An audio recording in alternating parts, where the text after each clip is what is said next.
सुप्रभात विद्यार्थियों। कक्षा 8 विषय हिंदी पाठ 1 ध्वनि सूर्यकांत त्रिपाठी निराला। पिछले वीडियो में मैंने आपको प्रश्न 3 तक करवा दिए थे। ये प्रश्न नंबर 4 है आपका। उम्मीद करता हूँ पहले सब आपने कॉपी में नोट कर लिए होंगे। आगे ये भी नोट कीजिए, वसंत को ऋतुराज क्यों कहा जाता है। वसंत ऋतु जो होती है उसको ऋतुराज क्यों कहा जाता है, अर्थात सारी ऋतुओं का राजा क्यों कहा जाता है। तो इसका उत्तर है क्योंकि ये सभी ऋतुओं का राजा होता है। इस ऋतु में मौसम सुहावना रहता है, पेड़ पर नए पत्ते आने लगते हैं, खेत सरसों के फूलों से पीले दिखाई देते हैं। इस प्रकार वसंत हर ऋतु से सुंदर होता है। विद्यार्थियों, वसंत एक ऐसी ऋतु होती है जिसमें नई उमंग, नई उत्साह, नया जोश पैदा होता है। इस कविता के माध्यम से भी निराला जी ने हमें यही बताया है। और इस ऋतु में मौसम देखने ही बनता है। सरसों के फूल, पीले पीले खेत नज़र आते हैं जो बहुत ही सुहावने लगते हैं। नए नए पत्ते आते, पुराने पत्ते सब झड़ जाते हैं और नए पत्ते आते हैं। इसमें सर्दी थोड़ी सी कम हो जाती है, मौसम सुहावना हो जाता है। और इस प्रकार वसंत ऋतु जो है सारी ऋतुओं से मनमोहक या सुहावनी लगती है। तो ये प्रश्न है आपका, वसंत को ऋतुराज क्यों कहा जाता है। इसका उत्तर आपके सामने है। आप अच्छे से अपनी कॉपी में नोट करती जाइए। पिछला जो मैंने लिखाया है उसके आगे इसे भी आप नोट कीजिए और इनको साथ ही साथ याद भी करें, जिससे कि हमारा कार्य अधूरा ना रहे। तो प्रश्न नंबर 4 आपका ये था।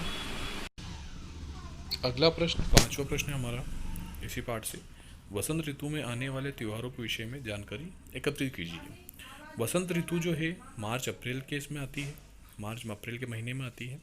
और इसमें जो जो हम त्यौहार मनाते हैं वो त्यौहार होते हैं वसंत पंचमी, जिसमें हम सरस्वती की पूजा करते हैं, महाशिवरात्रि जिसमें हम शिव भगवान की पूजा अर्चना करते हैं, और होली का त्यौहार। होली का त्यौहार भी वसंत ऋतु में ही आता है। तो इस प्रकार ये 3 त्यौहार हैं, वसंत पंचमी, महाशिवरात्रि, होली आदि। तो इन त्योहारों में आपको एक निबंध भी लिखना होता है। प्रश्न में आपके दिया हुआ है पुस्तक में कि किसी एक त्यौहार पर निबंध भी लिखें।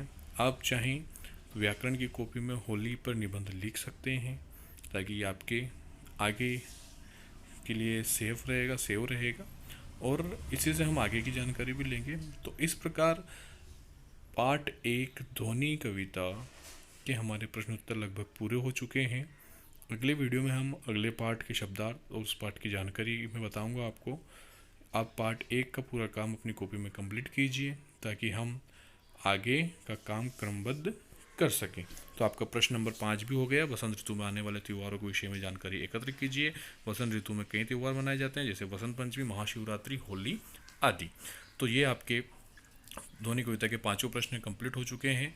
आप अपनी कॉपी में नोट कर लीजिएगा। अगले वीडियो में हम पार्ट 2 की चर्चा करेंगे, लेकिन उससे पहले कॉपी में सारा काम, मैं बार बार वही काम बात दोहरा रहा हूँ कि आप कॉपी में अपना काम कंप्लीट करते रहिए, ताकि पीछे ना रहें। सारे विद्यार्थी कॉपी में कंप्लीट कर रहे हैं, पुस्तक भी खरीद लीजिए ताकि पढ़ने में आसानी बनी रहे।